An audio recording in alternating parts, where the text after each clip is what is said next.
y contenta nuevamente de estar con ustedes. Hoy día tenemos nuestra clase de ciencias.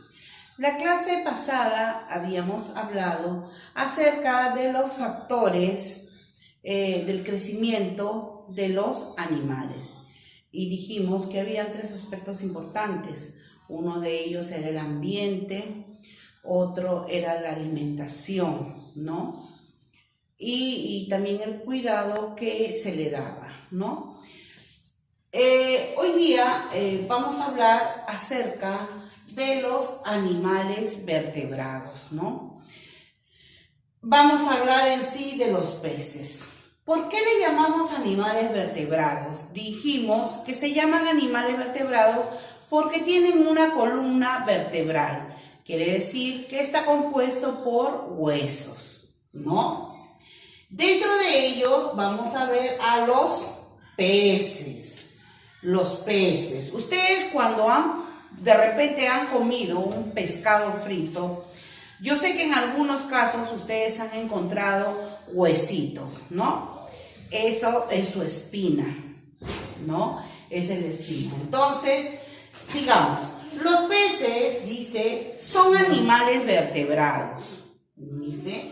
Que nacen y viven, ¿dónde? En el agua.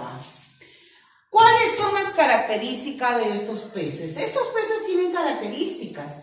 Una de ellas es que tienen su cuerpo lleno de escamas, ¿no?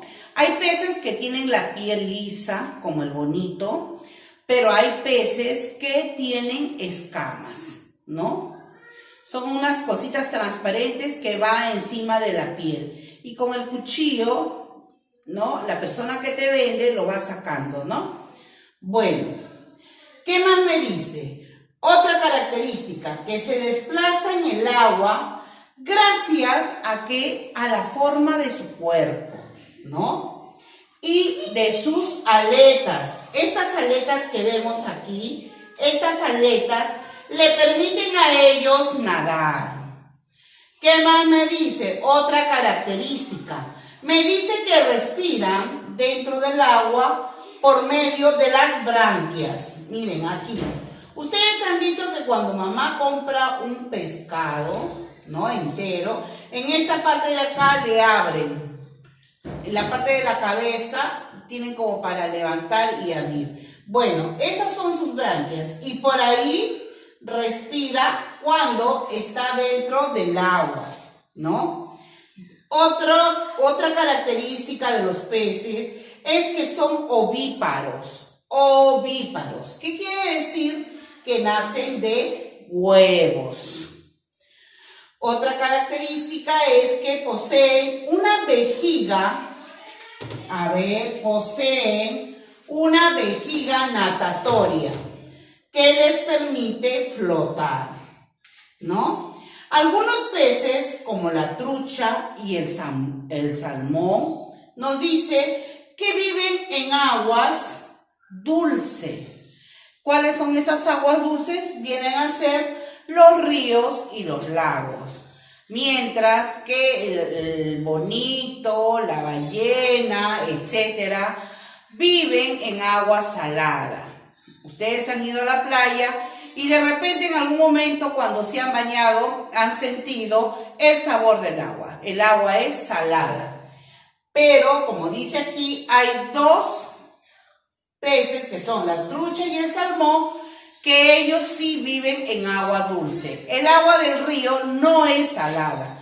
El agua del río no tiene sabor, pero se le llama agua dulce. Aquí tenemos a un pescado. ¿Cuáles son las partes de este pescado? Primeramente, tiene ojo, tiene boca, tiene sus branquias, tiene su aleta pectoral, tiene su aleta dorsal, tiene escamas que está en el cuerpo, tiene una cola, ¿no? Y aquí una aleta ventral. Estas son las partes de un pez. ¿Qué le permite al pez poder desplazarse? Como hemos dicho, la forma de su cuerpo y las aletas.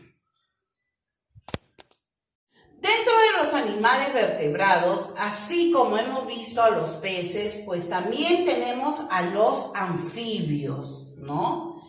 ¿Y qué me dicen de los anfibios? Miren, aquí tengo un anfibio. Esta es una salamandra, ¿ya? ¿Qué me dice acerca de los anfibios? Me dice que son animales vertebrados. ¿Qué quiere decir? Que tienen, ojo, una columna vertebral, así como la vemos aquí en el dibujo. Dice que pueden vivir dentro del agua en sus primeros meses de vida, ¿no? Y luego en la tierra cuando ya llegan a la edad de adulto. ¿Cuáles son las características de los anfibios? Dice que tiene la piel húmeda y fina. Ojo, tiene la piel húmeda y fina. Pero también hay anfibios que tienen la piel rugosa o tosca, ¿no? Por ejemplo, el sapo y la rana, ¿no? ¿Qué más me dice? Respiran por las branquias, ¿no? Cuando son renacuajos. ¿Qué quiere decir? Que aquí tengo una salamandra que está en tamaño ya grande, pero esta salamandra cuando nació pasó por una metamorfosis. ¿Se acuerdan que habíamos visto acerca del sapo? Cómo el sapo tiene su procedimiento, ¿no? Entonces, ¿qué pasa? Primero es huevo, luego va larva, viene el renacuajo y viene a ser un sapo adulto. Igual, este animal también pasa por un proceso de metamorfosis, ¿ya? Primero fue huevo, ¿no? Y luego fue renacuajo. El renacuajo es algo que no tiene forma, ¿no? Miren su cuaderno para que se den cuenta la forma del renacuajo en la etapa que habíamos visto del sapo, ¿no?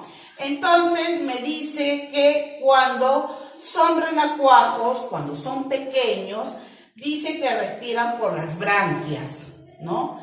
Y por los pulmones cuando ya son adultos. Aquí está, una salamandra adulta. Ya esta salamandra en esta etapa respira por los pulmones. ¿Qué más me dices? También dice, hay algunos anfibios que respiran por la piel, ¿no? ¿Dónde viven estas salamandras? Nos dicen que viven en lugares húmedos como charcos o lagunas. Dice, ¿y por qué viven ahí? Porque ahí evitan que el sol, dice, seque su piel. La piel de estos animalitos es muy delicada. Si el sol le da por mucho tiempo, se les reseca. Es por ello que ellos viven más en lagunas o en charcos de agua, ¿no? Aquí tenemos una salamandra, vemos que tiene su columna vertebral, posee una cola, su piel es húmeda, ¿no? Posee 4 patas, 1, 2, 3 y otra que está por aquí. Son 4 patas. Esta es la famosa salamandra. Bueno, chicos, hoy día hemos tratado entonces de 2 animalitos, ¿no? Vertebrados, los peces y los anfibios, ¿no? Bueno, espero que les haya gustado nuestra clase.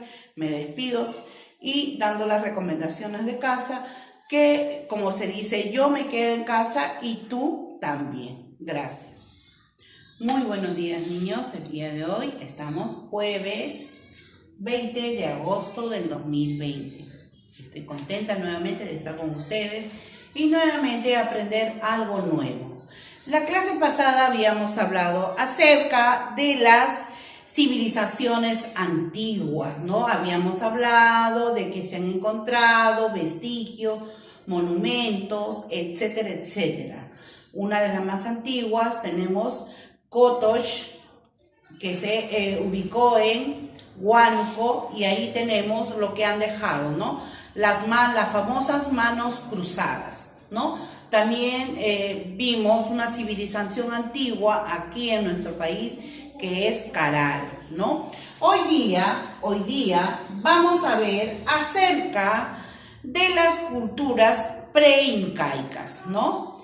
¿Qué quiere decir? Que estas culturas tuvieron su apogeo en un determinado lugar y en un determinado tiempo. Vamos a hablar acerca de la cultura moche, o también llamada mochica. ¿Qué me dice de esta cultura? ¿Qué vamos a aprender hoy día? Que fue descubierta, dice, en 1913. ¿Por quién? Por el arqueólogo alemán Federico Max Uhle, ¿no? ¿Qué es el arqueólogo? Es una persona que se encarga de buscar vestigios, cosas que dejaron nuestros antepasados, ¿no? ¿Qué más nos dice? Que esta cultura se desarrolló, dice, en los valles del río Moche y Chicama. ¿Dónde queda esto? En La Libertad. Algo que también tenemos que saber, que ahí se hallaron dos pirámides, dice, escalonadas, pirámides, así, pirámides, una base, pirámides, que eran escalonadas, que estaban hechas ¿de qué? De adobe, y a las cuales se le denominaba la Huaca del Sol y la Huaca de la Luna. También se encontraron piezas de cerámica, ¿no? Piezas de cerámica. Las cerámicas son similares a las que voy a dibujar ahorita, ¿no? A ver. Ahí está. Son piezas de cerámica, ¿no? ¿De qué estaba hecho? Pues estaba hecho de barro. Dice, con temas religiosos. En esta parte de acá dibujaban, dice, temas religiosos y militares. Así también dice que aquí dibujaban las herramientas y las armas de cobre. Y también dice que los adornaban en algunos casos con adornos de oro y plata. En ese entonces ya se conocía el oro y la plata. ¿Qué más me dice? La principal actividad económica de los mochicas fue la agricultura. Ojo, la principal actividad económica de los mochicas fue la agricultura, ¿no? Construyeron, ¿no?, canales de riego. Los canales de riego, para los que de repente han viajado a la sierra o parte de la selva o han vivido en lugares, bueno, así como Campoy, que antiguamente, hace 40 años, tenía como especie de acequias, ¿no?, por la cual discurría agua que venía del río Huayco-Loro. Características también nos dice que utilizaban la tierra con agua, con guano, ¿no? Habíamos dicho que su principal actividad económica era la agricultura. ¿Y por qué? Porque construyeron canales que eran acequias, donde llevaban de un lugar a otro lugar el agua, ¿no?